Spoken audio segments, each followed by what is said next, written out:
श्री स्वामी समर्थ. विष्णुबुवा ब्रह्मचारी अक्कलकोटमध्ये वेदांत चर्चा घेत असताना सर्वांसमोर स्वामींना एक प्रश्न विचारतात. ब्रह्मपद तदाकार काय केल्याने होय निर्धार?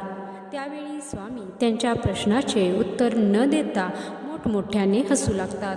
त्यानंतर विष्णुबुवा गावकऱ्यांना स्वामी ढोंगी आहेत असं सांगून आपल्या घरी निघून जातात.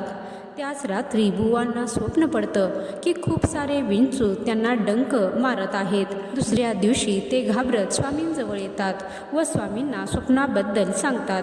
तेव्हा स्वामी पुन्हा एकदा खदाखदा हसतात व त्यांना त्यांच्या प्रश्नाचे उत्तर देतात. स्वामी म्हणतात, ब्रह्मपद तदाकार होणे हे नवे सोपे बोलणे, यासी लागती कष्ट करणे, फुकट हाता न यायची.